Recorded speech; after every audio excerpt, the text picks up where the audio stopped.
did you guys see Spencer? I think he went back in. We gotta go get him. Are you out of your mind? We haven't even picked our guys yet. Oh, he's just part. All right. Many fans know our next guest best as the Fridge in the Jumanji movies, with the last chapter arriving this Christmas, actually. But actor, entrepreneur, and community builder Ser Darius Blain's many credits reach beyond the movie theater and those TV screens. He's actually here this morning to tell us all about his projects, including what brought him to North Texas. Good morning to you. Good morning. Thanks for having me. So glad to have you here. So we got to ask, what was it like to reprise your role in Jumanji? I mean, it's already hilarious, but I'm sure being on set with Kevin Hart and Dwayne Johnson and Jack Black, I mean, some pretty big names to be around and acting with and bouncing off of. What's it like on set? Man, I mean, Jumanji's been a life changer for me. I've gotten an opportunity to do this over the last 10 years. I didn't realize I booked this job 10 years ago. Incredible. It's an audition I almost walked out on, honestly, because it was taking so long. And I was like, there's no way I'm booking this movie. It's too big. It's huge.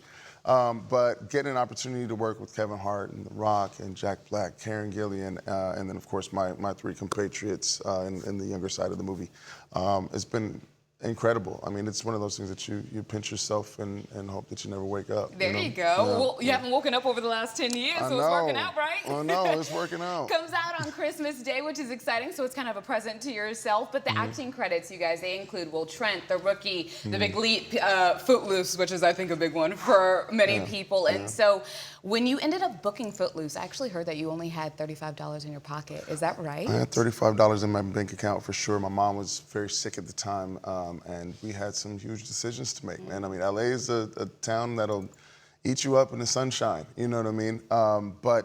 Yeah, I ended up booking the movie. I had $35 in my bank account. I was, working at a restaurant job that I had just acquired pretty much that week. And then when I got the call that I got Footloose, I mean, I had to pull over to the side of the road. I was hyperventilating. I was so happy. That was the first time I ever cried tears of joy, to be honest with you. And then you put your 2 weeks in right after at the restaurant, huh? Hell yeah.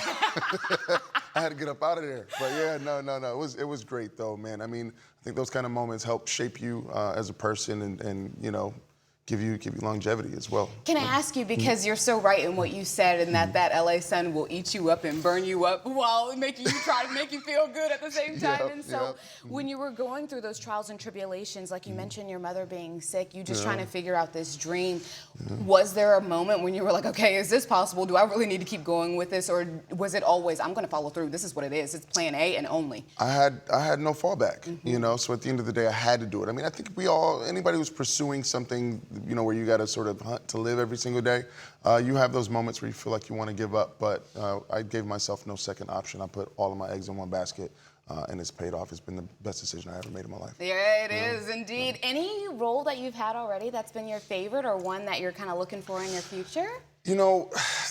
Each one is so specific and so special to you. Each time, I mean, again, Jumanji is a life changer, but there's a movie that stands out in particular called The Last Full Measure that I did. It was based on a true story about an Air Force medic who went back and saved like 66 men in one day. Wow. And I played the young Sam Jackson in that movie, and that one specifically stands out to me because it came during a time that I had lost my brother, and I was shooting a movie in Thailand, and I got an opportunity to just kind of sit there and do a 100-point checkpoint with myself and figure out who I was at that moment. Let's talk a little bit more about your family, because now you've mentioned your mom and your brother as well. You got Haitian heritage, which is exciting. Come on now, look, he getting to speak. Let's just do the rest of the interview like that. Okay, not fait combien? Oh, I was kidding. I can't understand. But tell me how that Haitian heritage has tapped into the work ethic, the resilience, the feeling that you have for your family overall, how you've become the man you are today. Yeah, well, despite sort of the negative things that are being said in the media about Haitians, they're the hardest working, kindest people ever. And if they have your back, they have your back for life. And so all of those things have been incorporated into my acting career. There's a resiliency there. The Haitian people are the first ones to liberate themselves. And so I take a lot of pride in my Caribbean heritage, my American heritage as well. My mother's American. But Haitians shaped me, and they gave me the voice and the strength that I operate with every single day. I love it. I love it. And you're not Haitian if you don't have 15 jobs. I got 15 jobs. And you do. The resume is very long. All right, well, let's talk talk about that resume, actually, because you're adding coaching onto that resume to the next generation of actors. And so you founded Let's Talk Acting. What inspired you to do that? You know, when I got into the acting business, I didn't know anything. I didn't have anybody to sort of, you know, guide me or anything like that. I had one manager who kind of taught me everything that she knew, but she wasn't an actor.